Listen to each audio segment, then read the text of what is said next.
Ever wondered how to navigate the intricate web of compliance processes while maintaining top-tier security for your notarial records? The solution is closer than you think.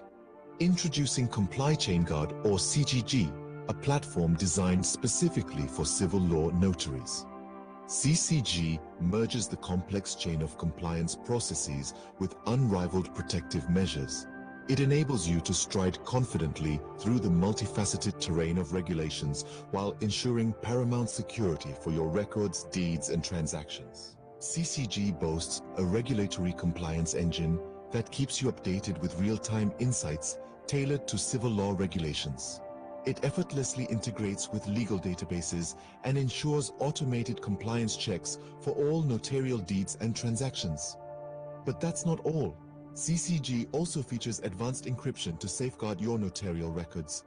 You'll benefit from multi-factor authentication and periodic security assessments, upholding the sanctity of the Notarial Act. Plus, with continuous transaction monitoring, you'll receive alerts for any discrepancies and comprehensive logs for traceability. And when it comes to reporting and analytics, CCG generates automated compliance reports specific to notarial acts. Dive into our analytics dashboard for transaction patterns and predictive insights. Why choose CCG? It brings efficiency, security, and compliance to your fingertips, allowing you to operate with unmatched confidence and credibility. CCG integrates effortlessly with your notarial record-keeping systems. Our API facilitates bespoke integrations, ensuring compatibility with major legal platforms and databases. And remember, our dedicated support is here to assist you every step of the way. CGG is the future of notarial practices. It redefines your work, ensuring accuracy, credibility, and peace of mind. It's a transformative experience tailored for civil law notaries. Don't wait. Contact ComplyChainGuard for a demo or more information. Step into the future of notarial practices. Your journey to seamless compliance and robust security starts with CCG. Have you ever pondered the integral role of truth and transparency in legal transactions? Indeed, these principles form the very bedrock of justice and fairness. In the realm of affidavits, truth and transparency are paramount. They are the compass guiding the navigation of complex legal waters. But how can we ensure these principles are upheld consistently and efficiently? Enter Affinet, the affidavit network. Affinet is a groundbreaking platform designed with sovereigns, legal professionals, and businesses in mind. It is a one-stop solution for creating, verifying, and recording truth affidavits. This ensures a seamless and trustworthy experience for all parties involved. Why choose Affinet? Integrity, efficiency, security, and expertise. Our platform is built on the principle of truth, fostering transparency in each transaction. Record your affidavits with ease and access them anytime, anywhere. With state-of-the-art encryption, your documents remain confidential and secure. Plus, our team of legal professionals is always on hand to assist and guide you. Let's delve deeper into the features of Affinet. Draft your affidavits online using our user-friendly interface. Ensure the authenticity of your documents with our robust verification system. Record your affidavits in county records or publish them as required, thanks to our seamless integration with the public record. Track the status of your affidavits and receive notifications on any challenges or updates with our case management feature. Affinet is also compliant with RSIA, the Arbitration Registry Investment System Artificial Intelligence. This ensures we uphold the highest standards in the creation and verification of truth affidavits. What exactly is a truth affidavit? It's a formal written statement made under oath, asserting the veracity of specific facts. All affidavits are inherently considered to be truth affidavits, as they are the primary means for a sovereign to communicate with another sovereign or government entity. Affidavits play a crucial role in common law. They present only facts that the author can prove and are primarily used in commercial transactions and disputes. When recorded in county records, they become part of public policy and establish the facts of a case. If unchallenged for 30 days post-recording, they become the law of the case. It's essential to remember that public policy is established for public officials, not sovereigns. Sovereigns operate in the private domain, while the government operates publicly. Affinet simplifies the process of using affidavits in corporate courts. Record the affidavit in the county record, obtain 3 certified copies from the county clerk, and submit 1 copy to the court records. Present 1 copy to the plaintiff and another to the judge during court proceedings. As the author of the affidavit, you become the creditor or secured party in the case, and the case cannot proceed until your affidavit is challenged. A truth affidavit must be truthful and complete. It should clearly identify the author as a sovereign private person, living sole, creditor, claimant, and secured party. The affidavit should only state facts that are irrefutable. In conclusion, Affinet is your trusted partner in truthful transactions. For your next affidavit, give Affinet a try. Experience the difference of a platform built on the principles of truth and transparency. Affinet, your partner in integrity. Is that you, Dr. Livingston? Hello? Hello. Hello there. Yes, this is Dr. Livingston. Great. Glad you can make it. This is Rocco. I did. Yeah, I made it about 45 minutes early. And the folks told me, so you're about 45 minutes early. But they said it sounds like an interesting call. All right. Cool. So you guys open up to tell me, I guess, who you guys are, and I'll try to give you a little bit of my background, and then we'll go from there. Well, we're just 2 guys, Bo and Rocco, and we're tangling with the law. Okay. Basically, 2 regular guys, you know, probably 3 years into it, and Okay. we've stumbled, tripped, and fallen, but we're still on our feet. All right. So you are. This is a radio show, though, right? Correct. All right. So we're going out over the airways, I'm assuming. Absolutely. Okay. That's good. Well, and, people listening on their phones, so it's all good. Good deal. Yeah. Okay. Where would you like for me to start? Why don't you tell us about yourself? Well, as I was going over with the other folks, I've been at this legal issue for quite a while. Mm-hmm. And I started in 94, 95, as just a little student in law, and came out of that. My first case I won. It involved my discovery of something that most people can't even begin to understand. And it's called that in any criminal case, state or federal, doesn't matter, in any criminal case, no one has the right to a trial by jury. Now, that usually shocks everybody, and they go, no, we got a right to a trial by jury, and my comeback is, no, you don't. This has been a deception for a long time. It's a fraud, and on the surface of it, it sounds like judges would love that, but they actually don't. They hate the argument because it leaves them somewhere they really would rather never be. It is, as I said, the biggest fraud, one of the biggest frauds in the country, this country as well, especially. And you'd say, well, how does that work? What do we mean by no right to trial by jury? Well, it starts out at Article 3, Section 2, Clause 3 of the U.S. Constitution. And before we examine this particular part, we want to lay a few groundwork lies down. The first one is the word trial. The word trial comes from the word try. And if I were to ask you, if you were to try out a new car, who would control the car? The expected response would be, I would. And that would be right. You would control the car. If I were to ask you, if you were to try on new clothes, who would control the clothes? And you would say, I would. And that would be right. The reason for that is the word try means or goes to control. And if you're driving the car more than a time or two, you're no longer trying it, you're driving it. And if you're putting on the clothes every day and so forth, you're no longer trying them on, you are wearing them. So we understand that try goes to this thing called control, and trial goes to control process. And in either case, the concept of try or trial means to go through this new experience for the first time, for one time or a limited number of times before that changes. And it goes to the issue of control.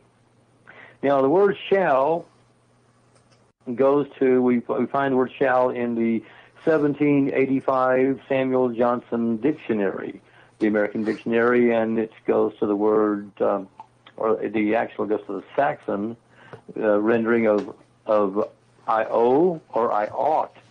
That's how it's defined. I owe or I ought. Shall means obligation or duty. And so we get that part, shall.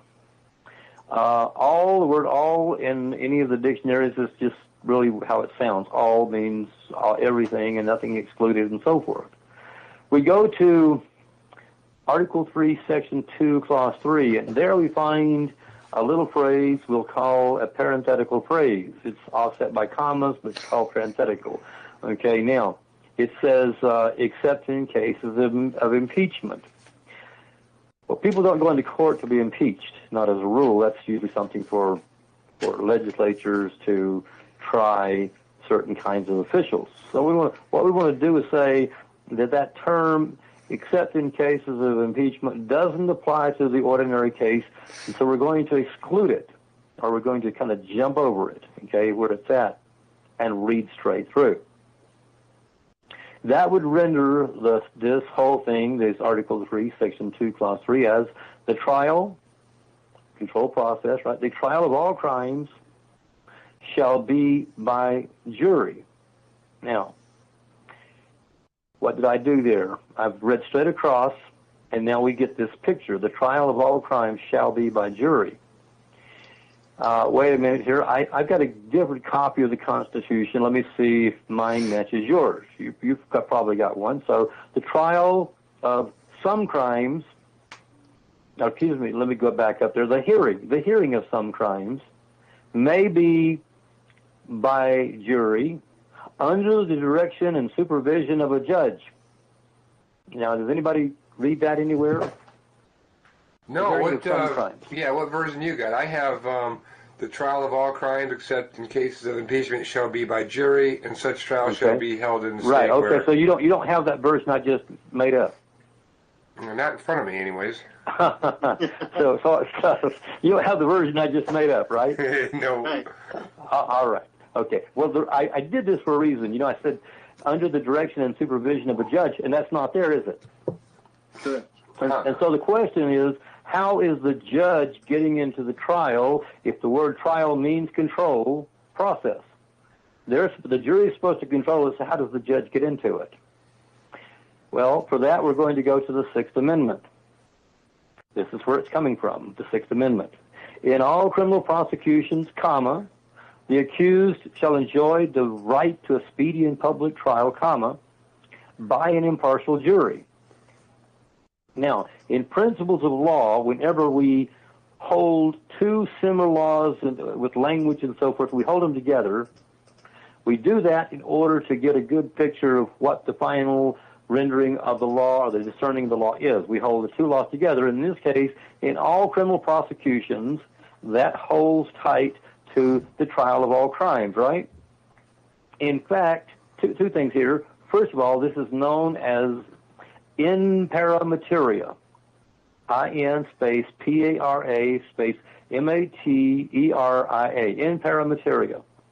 And it means to hold two like worded laws together in order to discern the right, the correct meaning of that law. Okay, so in para materia. We also go to June the 8th, 1789. We find that James Madison, as Congressman Madison, has just presented the Bill of Rights to the Congress. All right, it's all in the records. He's done this, quite lengthy actually, and he's really the father of the Bill of Rights as well, because he's the one that really actually introduced it for the first time. He actually puts in there, precisely as I've just discerned it, he says he's proposing this amendment. The bill, he says, the trial of all crimes shall be by an impartial jury. Okay? All right. He's really targeting Article 3, Section 2, Clause 3. Because, you see, there was a problem. He realized that we needed to change, we needed to insert the one word, impartial. All right, so the trial of all crimes shall be by impartial jury is the way it is truly to be construed. Okay, now at this point we want to do something kind of important. We've got the except in cases of, in all criminal prosecutions, the accused shall enjoy the right to speedy and public trial. Now, you have that comma after the word trial this time, and you can't actually jump the word right over the comma. Grammatically speaking, it's not correct. But everyone wants to say, yes, I have the right to trial by jury. I see it there. I see the word right, so I want a trial by jury. Now, you know, anytime you have an actual right that's personal to you, you can waive that right, can you not? Yes. Right? Right. Yep. Okay. Greetings, greetings, greetings. Hope you guys are definitely in great spirits. Hopefully you guys are definitely in not just great spirits, but in innovative spirits.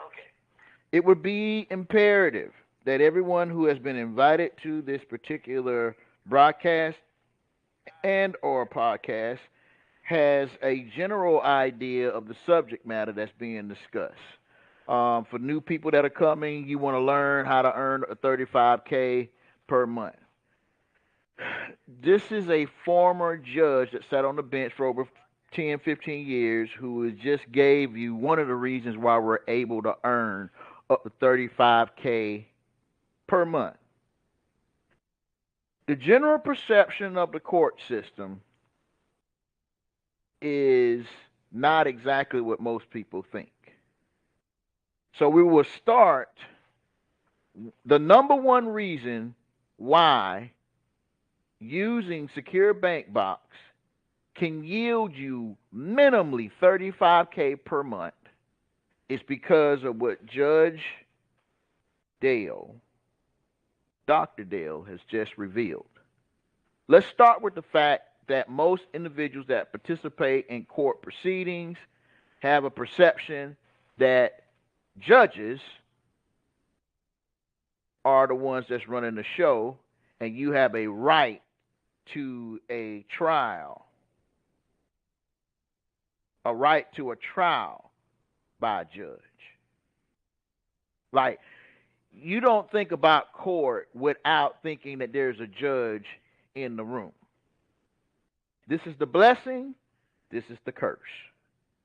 This is one of the reasons, again, number one reason why we earn $35,000 per month is because the general population believe that judges are supposed to be in the courtroom.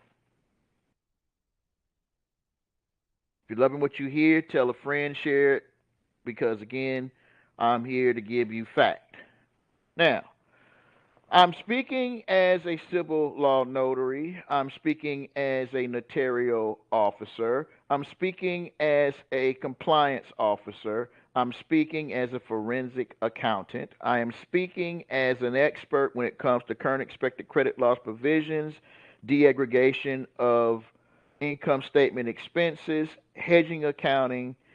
I am speaking in the same rhetoric that the Banking Secrecy Act, the BSA, covers up the fact that every commercial encounter has been monetized by the court registry investment system, and any action that derives from that commercial infraction, the participants must provide what we call in the business a currency transaction report.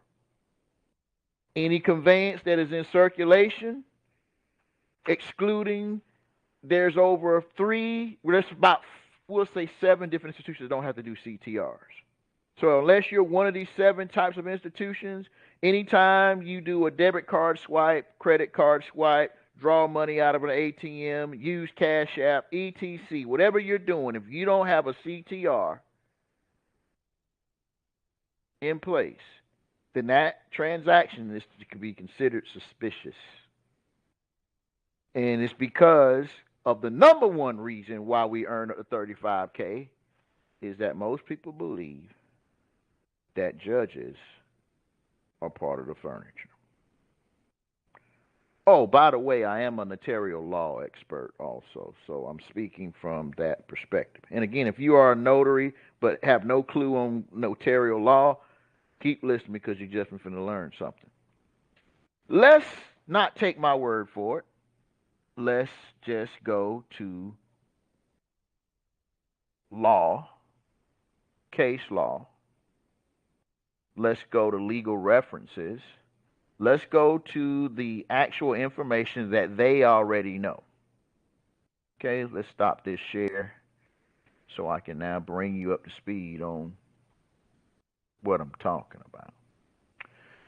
Let's see. I'm going to do the entire screen so that way I don't have to keep talking it back and forth. All right, now we're going to go here. Let's go to this document that we will call an affidavit of commerce. For those of you that are in Syntax Trust Mastery class, you completed all the prerequisites. You should have received a document like this. This affidavit of commerce talks about the fact that our certified sovereign underwriters are also trained and qualified to underwrite and authenticate fully vetted negotiable instruments for the courts, governments, banking, and financial institutions globally, and our partner organizations. We work with international bills of exchange, promissory notes, bonds, etc., which can be used for monetization, credit lines, and or insurance purposes as listed below, and includes, but is not limited to, what is stated below. This is in line with the banking and redemption practices of Diversity Holdings Limited, certified by the Arbitration Registry Investment System in any and all of its ordained capacities. Now, this particular affidavit of commerce is all of the listed ways one can actually monetize the already existing information. For example, I have a few of these that are highlighted, and they're highlighted for a reason. You know, one of the things that most of these sovereign underwriters have an ability to do, and again, you got to be a notary to do this, the power to loan and borrow money. The power to loan and borrow money. The power to issue safekeeping receipts and promissory notes. The power to engage in MTN's transactions, which is medium-term note transactions. The power to trade and manage cryptocurrencies, the power to issue cryptocurrencies and conduct initial coin offerings, the power to issue cryptocurrencies, I just read that, the power to issue and trade lines of credit, which will be with international banking institutions, the power to open and maintain bank accounts, including trust, escrow, commercial, merchant accounts with any bank worldwide, including U.S.-based institutions. And again, if you read this, it's quite an extensive list of the various different things you're allowed to do when you understand what I'm about to explain. And this is an affidavit of commerce. And this affidavit of commerce is also sent directly to the DTCC. It has to be endorsed by a notary with a signature medallion guarantee, and it has to spell out the fiduciary's name, the fiduciary signature, and date of service. Once this document has been sent in to the DTCC, you now begin to understand what must take place. A lot of you guys are coming from a background where you understand Uniform Commercial Code. You have probably filed or seen some filings dealing with UCCs. I have talked to a couple of students who actually got their hands on the most recent UCC by one, you know him, the orange guy, Donald Trump, the UCC that Donald Trump is using right now to challenge the election. quote unquote. It's a very good document. But case in point, what I'm trying to demonstrate is if you listen long enough, you'll learn something, is that a lot of individuals don't understand how money is created. You've been taught how to use what you call money, but you have not been taught what makes up money, what actually constitutes money. Therefore, you really don't understand value. If you don't understand what constitutes money creation, how can you determine value? And if you don't know the value of something, you will always give that value away. So maybe it's by design that you do not understand the double coincidence of one. For notaries that are studying notarial law, this right here that I'm about to show you is the reason. Again, this affidavit of commerce needs to be in the hand of every notary that is practicing the syntax trust executory process, because this affidavit, paperwork just makes you more what you are. It's no magic paperwork. It's the paperwork just sums up what you're doing in that regard. It kind of shines a light.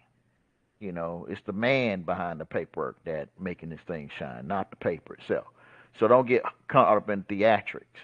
The notary has a very thorough understanding, just like Judge Dale. This judge sat on the bench for all these years, and he challenged the system because he knew, as a legal scholar under jurisprudence, that the judges were brought in through cloak and dagger. And it has everything to do with notarial law. I have to explain it this way so everybody will get it.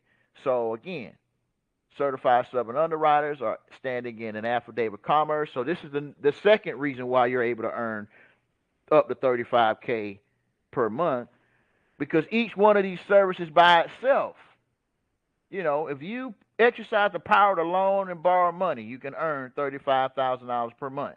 If you exercise the power to issue safekeeping receipts and promissory notes, you can earn up to $35,000 a month. If you exercise the power to engage in medium-term note transactions, you can earn up to $35,000 a month. There's quite a few powers that are on here. And if you just practice one of these many powers, you have the opportunity to earn up to $35,000 per month. That's why we're saying what we're saying. So I don't want you to get lost. I don't want to get too technical. I got plenty of courses and classes for that. Today is the day. Today is the day that you decide to be the change that you want to see. You got to understand they've hid your remedy in plain sight. In order for you to understand that judges aren't who you think they are, you have to look at how a court operates. And let's use the right terminology when we talk about courts, because that's not court. When you go to court, you're actually going and performing a banking transaction. It's banking. The courts are banks. The court, in all of its glory, is a glorified financial institution. And whenever you infringe upon a commercial right, this is why they want to commercially charge you with an offense, because you have actually violated a commercial code. I know you're going to say, well, what about drugs? What about this? All of those things start out as commercial offenses. Matter of fact, inside of legal jurisprudence, only a plaintiff can only raise a commercial matter. With these judges in the room today, if you are a plaintiff, you can only go to a magistrate and raise your hand about commercial matters. Now, guess what? They're going to take domestic and make it commercial. They're going to take all this other stuff that I'm talking about, because the only way they can do what they do is they got to operate in this form. And it's a sleight of hand. Let me ask you something. If the judge is the judge, jury, and executioner, Who determines whether a court proceeding is proper? I know what you're saying. The judge. That's why they got the judge. They the ones that telling us what to do. Wrong. Where does the judge's paperwork go after they make a decision? I mean, if he's judge, jury, and executioner, you know, what he says is law. But what you don't realize is that nothing that he says or do, all he can do in his commercial capacity is make a what? Recommendation. Matter of fact, under the commercial code, he is not allowed to actually execute judicial decisions. This is the reason why a judge's paperwork is always forwarded to a clerk of court. A clerk. A legal clerk. And that legal clerk, underneath all of the other stuff that the legal clerk do, their primary function is a notary. And this is what most people don't realize. See, court isn't the courtroom that you go in. That's banking. The real court, the court that you're trying to get a remedy in, is with the clerk. See, everything in commerce has to be stamped by some sort of clerk, some sort of notary. And what you're going to realize whenever two notaries get involved in a commercial transaction, that is a court proceeding. A lot of these judges are actually notaries. So it's one notary doing noting and minuting, and then forwarding to another notary who don't have a dog in the fight, an uninterested third party who is administrating over the process. That's why it's called an executory process. Keep up. Keep listening, because if you listen long enough, you're definitely going to learn something. So let me just go a little further into this. We come to another document. Enough about the affidavit of commerce. Let's go to the banking secrecy manual. You know, this manual, I know it's on page 114. This manual that's called Top Secret Banker's Manual is written by this author, Mr. Scarf. And, you know, he's a legal beaver. Lot of stuff he's wrote that has a lot, you know, he revealed a lot of stuff in the banking environment. So if you go to page 114, this is the document that notaries use in order for them to move lawful legal money in and out the banking system. They utilize what we call in the business a banker's affidavit. Now, banker's affidavit is basically something like, let me get back to the page so I can show you what a banker's affidavit is. Remember, what they already know, they discuss. So a lot of folks are doing UCCs, right? They're doing all these UCCs. And the reason why they probably getting the responses that they're getting or not what they think they're getting is they don't have this banker's affidavit. Now, this banker's affidavit looks sort of like this.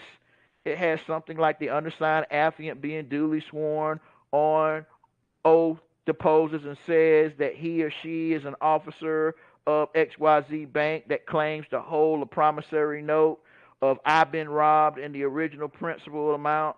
I crack up every time I hear I've been robbed. Principal amount or whatever, that he or she as the officer XYZ Bank holding said note has authority to execute this affidavit on behalf of the company and to bind the provisions, the loan agreement, and I highlighted this because this is important. The loan agreement has the following terms. XYZ Bank follows GAAP, which is generally accepted accounting principles. The intent of the loan is that the party who funded the loan per bookkeeping entry is to be repaid the money loan. According to the bookkeeping entries, XYZ Bank used their money as adequate consideration to purchase the promissory note of I've been robbed. The promissory note was not used as value to give value to the check or similar instrument or checking account. I affirm that I understand the terms and conditions of the loan agreement. Then here's the money shot. You got to sign it under what? Penalty of perjury. This is where the banker will sign, signature of the officer. He'll put his name, officer of XYZ Bank. Then we have the sworn and subscribed before me. That's where the notary comes in. They'll do their jurat and attestation and put their stamp and commission on the line. Thus, you have a banker's affidavit. Now, when you have this banker's affidavit, it's going to be styled to a particular event or conveyance. This can be attached to a UCC1 and filed with that court that really is a bank. And when you file a UCC with the clerk, that's the equivalent of making a deposit into the DTC side of the equation. But here's where it gets real interesting. So this is a banker's affidavit. For those of you who say, I can't get a banker's affidavit, they wouldn't do it. You're not a notary, or you're not flexing the notary muscle. But let's back up. And let's talk about instruments. And we're coming from a manual that's called Business Law with UCC Applications 13th edition. On page 377, it states, when an instrument is first delivered by the maker or drawer for the purpose of giving rights to any person, it is said to be issued. When the person to whom it is issued delivers it to a third party, it is transferred. Instruments can be transferred by assignment or by negotiation. An instrument or an assignment is a transfer of a contract right from one person to another. We always tell folks to style your conveyances as a what? An assignment. Why? Because an assignment is a transfer of a contract right from one person to another. Negotiable instruments are assigned either when a person whose endorsement is required on an instrument transfer it without endorsing it, or when it is transferred to another person and does not meet the requirements of negotiability. Let's just unpack that. An assignment is the transfer of a contract right from one person to another. Negotiable instruments are issued, are assigned. What is assignment? Transfer of contractual rights. Negotiable instruments are assigned either by a person whose endorsement is required on an instrument, transfers it without endorsing it. Wait a minute. Let's just catch that. The instrument says sign here.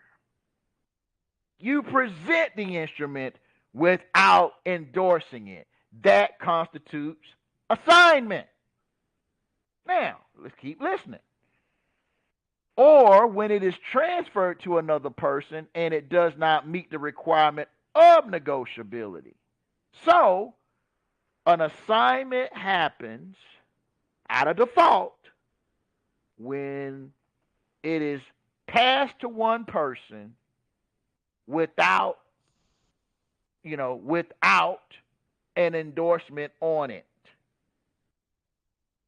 And when it is transferred to another person. So it's given to a person, but it's not endorsed. That's an assignment. Don't get lost in the sauce. In all such transfers, the transferee has only the rights of the assignee and is subject to all the defenses existing against the assignor. And assignment of negotiable instrument also occurs by operation of law. When the holder of an instrument dies or becomes bankrupt, meaning that you have this instrument, but you're basically in bankruptcy. So here's where the assignment comes in. And there's a play on words here that a lot of individuals get lost in. Let me explain.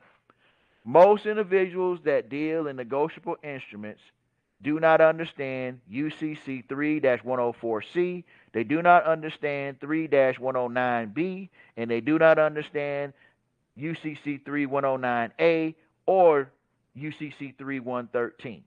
All of these UCCs, UCC 3-104C, UCC 3109B, UCC 3109A, UCC 113. If you understand those uniform commercial codes, then you will know exactly how to transfer negotiable instruments without making yourself liable. And guess what? Banks do this every day. Who are the banks? The courts. The courts do this every day. A negotiation is the transfer of an instrument in such form that the transferee becomes a holder, a person in possession of the instrument issued or endorsed to that person, to that person's order, to bearer, or in blank. In contrast to an assignment, a negotiation gives greater rights to the transferees. So when you perform a proper negotiation of an instrument, and that instrument is either going to be called an ordered instrument or a bearer instrument, otherwise known as an ordered paper or bearer paper, the person who received that paper has more rights in it than the person who authored it.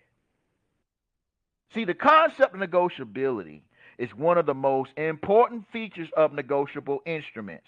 Largely because of this feature, negotiable instruments are highly trusted and used daily by millions of people. When an instrument is transferred by negotiation, the person receiving the instrument is provided with more protection than was available to the person from whom it was received. The person receiving the instrument is able, in many instances, to recover money on the instrument, even when the person from whom the instrument was received could not have done so. Do you understand? The ability to receive negotiable instruments, the ability to transfer negotiable instruments, especially when you treat the court as a bank, gives you more protection than actually going out there and commingling. This is the reason number 3 why we, as civil law notaries practicing notarial law, can earn up to $35,000 per month. Keep listening, because if you listen long enough, you'll learn something.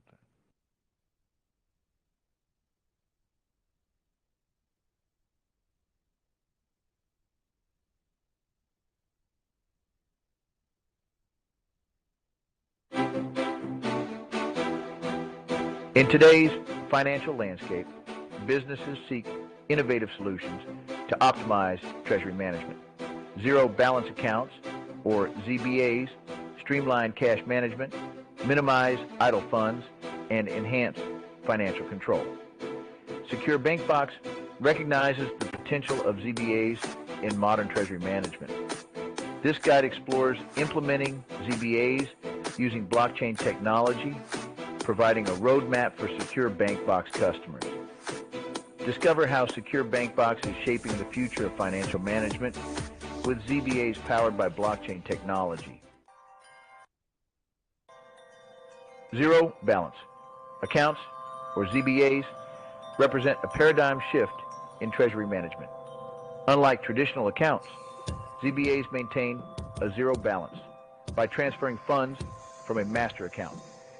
This maximizes investment potential and optimizes working capital. ZBAs streamline reconciliation, reducing errors, and improving financial visibility. The automated nature of ZBAs frees up time for strategic initiatives. They are beneficial for organizations with complex structures or multiple subsidiaries. Centralizing cash management enhances control and reduces fraud risk. ZBAs optimize cash management, improve efficiency, and enhance financial control. Embrace this innovative approach to streamline treasury operations and unlock financial potential. Blockchain technology is a game changer in financial services. Applied to ZBA implementation, it enhances efficiency, security, and automation.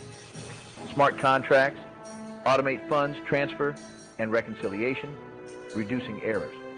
Blockchain's transparency provides a clear, auditable trail of transactions. Real-time tracking improves financial control. Decentralization enhances security, reducing single points of failure.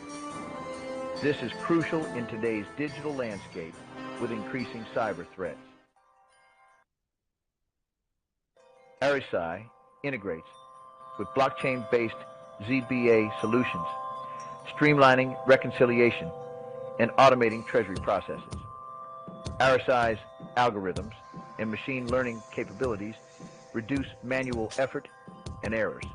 It integrates with financial systems, automating data flows and reducing discrepancies.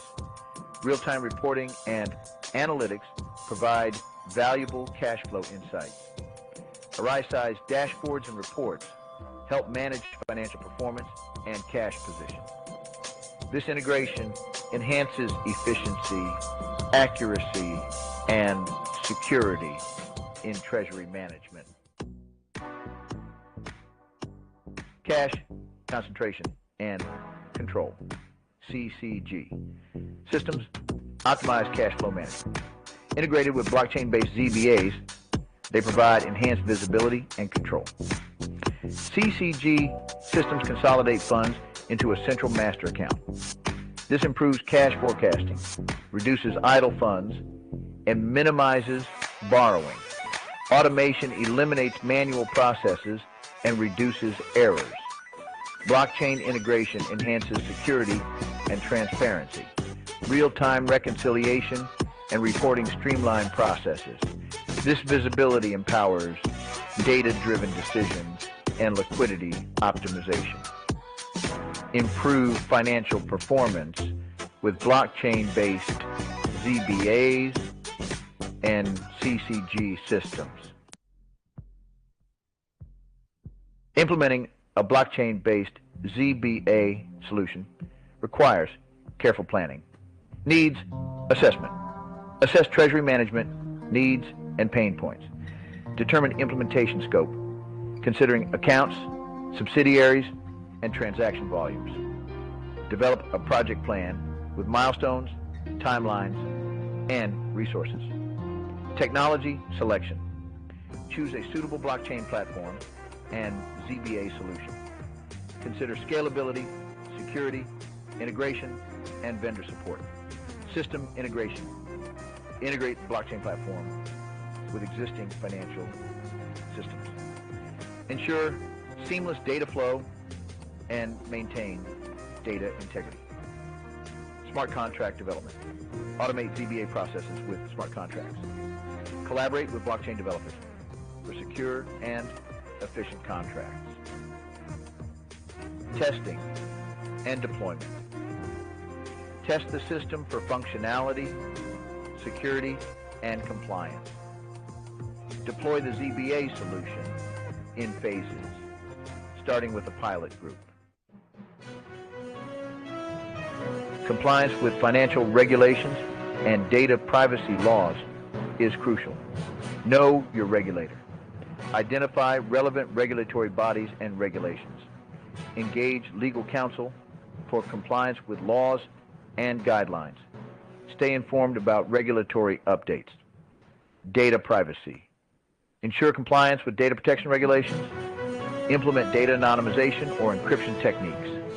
Obtain necessary consents for data use on blockchain. AML and KYC.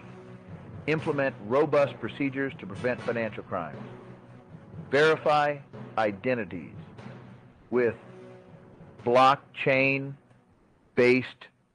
solutions. Monitor transactions for suspicious activities. Maintain comprehensive records and establish a clear audit trail. Testing and security measures are essential for blockchain-based ZBA solutions. Security audits. Conduct regular audits and vulnerability assessments. Engage cybersecurity firms for comprehensive security audits. Implement best practices for secure coding and data encryption. Data backup. Ensure secure data backup and recovery procedures. Test recovery procedures periodically. Multi-factor authentication enforce strong authentication mechanisms, intrusion detection, implement systems to monitor and prevent cyber threats. Blockchain-powered ZBAs usher in a new era of financial efficiency and security. Streamline treasury management, optimize cash flow, and enhance control. Integration with systems like RSI and CCG amplifies benefits. Make data-driven decisions, reduce costs, and focus on strategic initiatives. Embrace SecureBankBox's blockchain-powered ZBA solutions for efficiency, transparency, and control.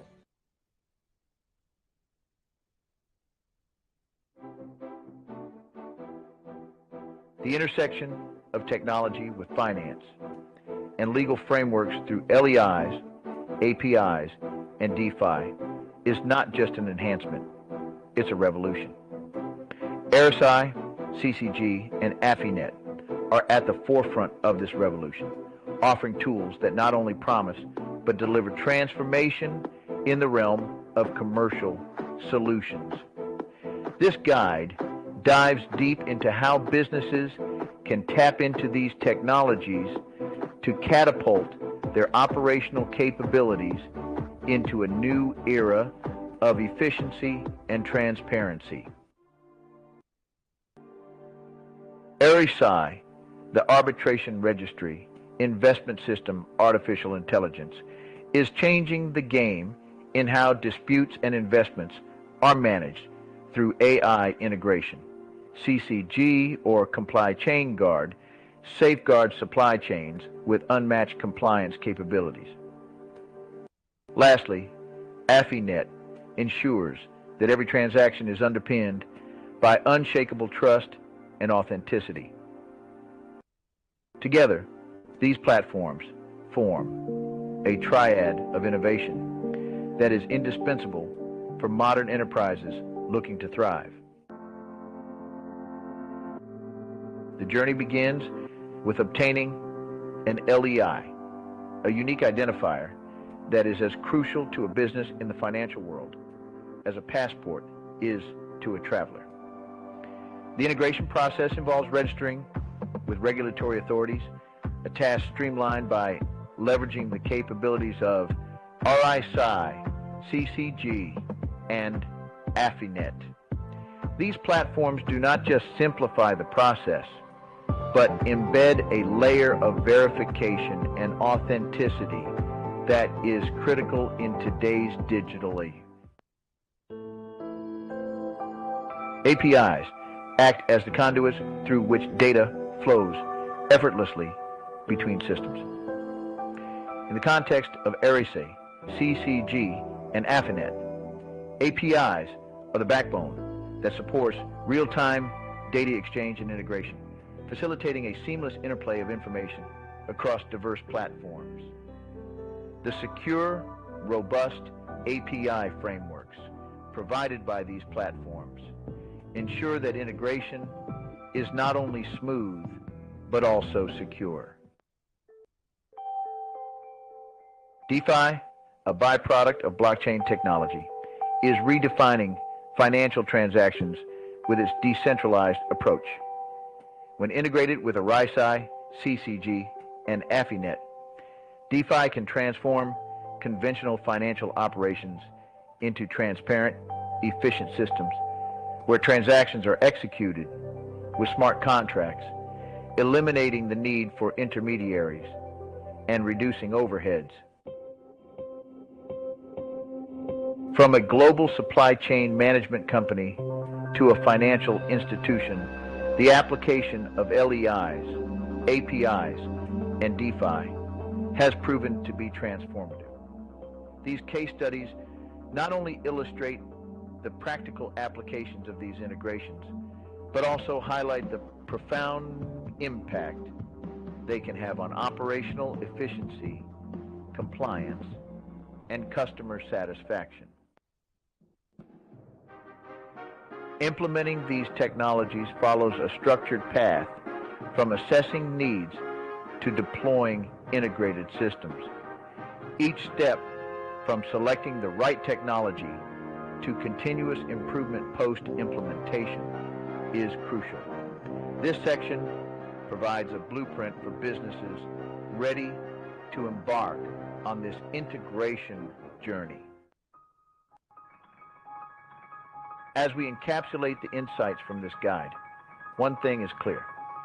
The integration of LEIs, APIs, and DeFi using Arisai, CCG, and AFINet is not just an enhancement, but a necessity for businesses aiming to remain competitive and compliant in a rapidly evolving digital landscape.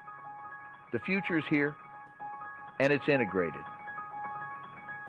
This essay offers a roadmap for businesses ready to embrace these technologies, ensuring they are well equipped to handle the complexities of modern commercial environments efficiently and securely. And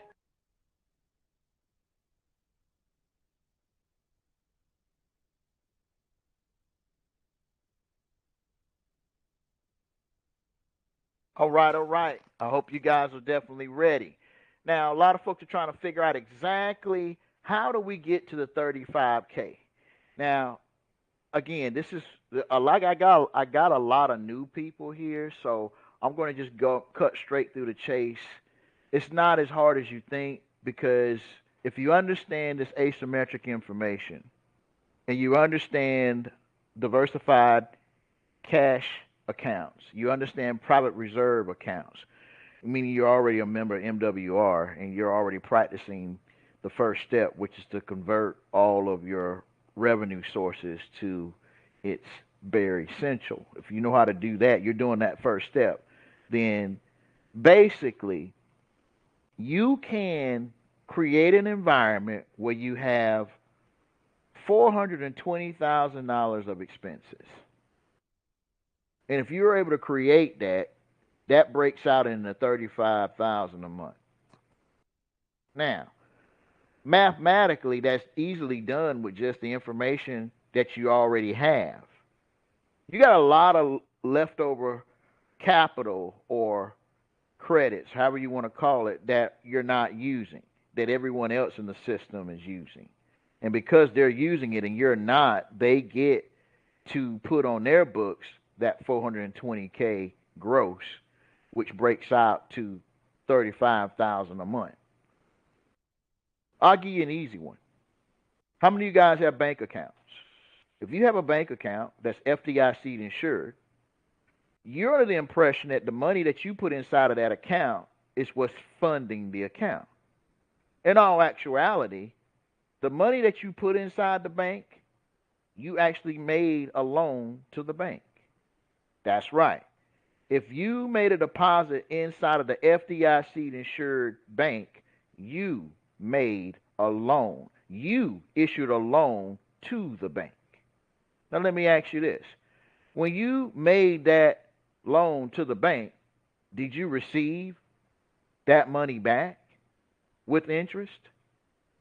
If you answered no, then understand that what I just explained is the fourth reason why we earn up to $35,000 per month, understanding this notarial law and executory process.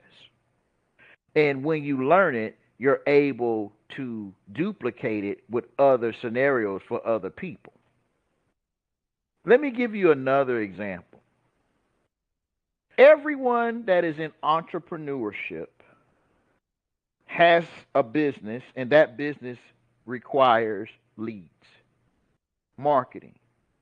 What if you were able to not only bring forth leads that are qualified, what if you can equip them with money to afford the product or service that they're going into?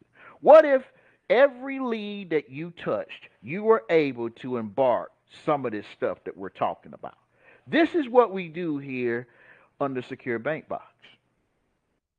We allow practitioners to be the change that they want to see. I hope this information has brought you to a point of fruition where you're ready to implement. For those that want to learn more and do more, please reach out to our office at 561-873-8255. 2125. Again, you can give us a call at 561-873-2125. This information is designed to put the practitioners in the seat where they can do all of the things necessary for them to be the change they want to see. But let's kind of go back into negotiations, because I think you guys are starting to get the gist of how this stuff really rocks. Just bear with me while I bring up my screen again. All right, I'm bringing up my screen, and we were talking about negotiations. There we go. And under the concept of negotiability, you learn something very powerful under assignment. See, the key, and let's refresh, an assignment is a transfer of a contractual right from one person to another. Negotiable instruments are assigned either when a person whose endorsement is required on the instrument, it transfers it without endorsing it, meaning that they got an instrument that says sign here, you don't sign it, you just hand it to another person. That's a form of assignment. Or when it is transferred to another person, and if the instrument, listen to this, if the instrument itself has something on it or is lacking something that doesn't make it fully conveyable, now you are in the position of assignment. So if the instrument hasn't been endorsed and it was transferred to another person, or if the instrument does not meet the requirements of negotiability, you're now standing in assignment. In all such transfers, the transferee has only the rights of the assignee and is subject to all defenses existing against the assignor. An assignment of negotiable instruments occurs by operation of law when the holder of an instrument either dies or becomes bankrupt. Let me just paint that picture for you. A lot of individuals don't believe they're worth $1 million in commercial energy. I'm going to say this because I hear it every day. A lot of individuals in commerce that work jobs, that have professions and college degrees, their belief system in money is that until they see $1 million in their bank account, they do not believe that their commercial energy is valued at over $1 million. And I'm going to show you how absurd that is. If you work on a job that offers you insurance, they offer you a 401k. They offer you medical benefits, health benefits. You stay there long enough, you might get a t-shirt, a watch, and all that good stuff. But let's just talk about the tangibles. They offer you benefits. The institution that is paying you, that had to be bonded and insured, the entire company had to minimally have a valuation of $1 million to acquire general liability insurance.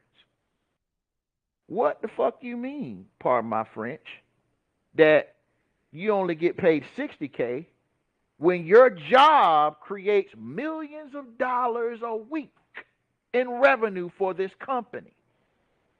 What do you mean you're only worth $100,000 when every hour that you give this corporation, they create millions of dollars in commerce?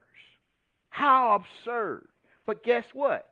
When they give you that W-2 and 1099, you didn't notice on the W-2 and 1099, you can either accept it or you can void it out. Or you can be bold like most of our practitioners and correct it. So I'm going to correct that.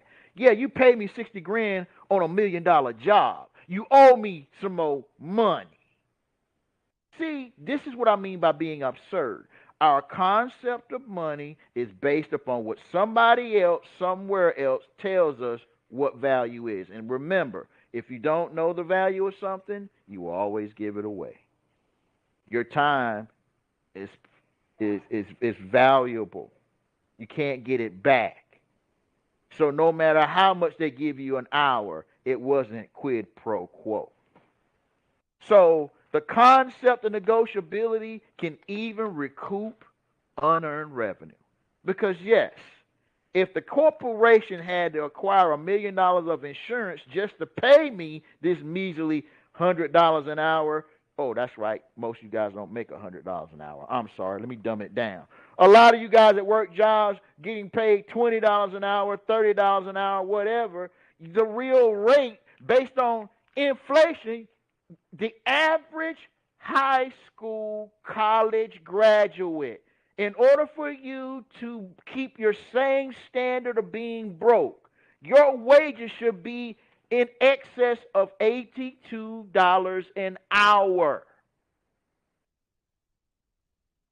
Low income is $380,000 a year.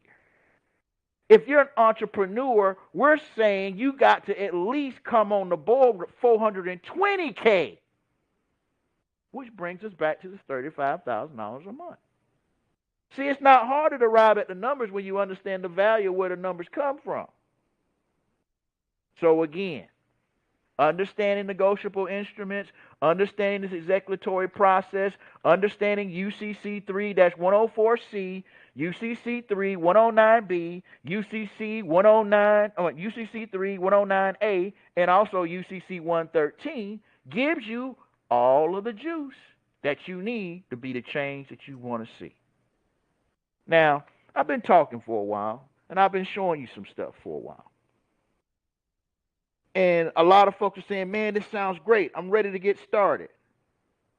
Let me give you the prerequisites. First, you got to get with the person who referred you to this channel. Second, you got to enroll in the Syntax Trust Mastery class if you haven't. When you enroll into the class, we're going to encourage you, if you're not already a notary, to become a notary. Once you become a notary, you will immediately be put into a category where you can become a broker with several of our in-house vendors and lenders, which will pay you a handsome commission to be able to do their services. But don't forget what I just said. I'm giving you information where, and we're just going to talk about loans. For everybody who's trying to figure out, well, how do I get my loans? My client don't have good credit. All that stuff that really makes my ears bleed. Let me explain this to you.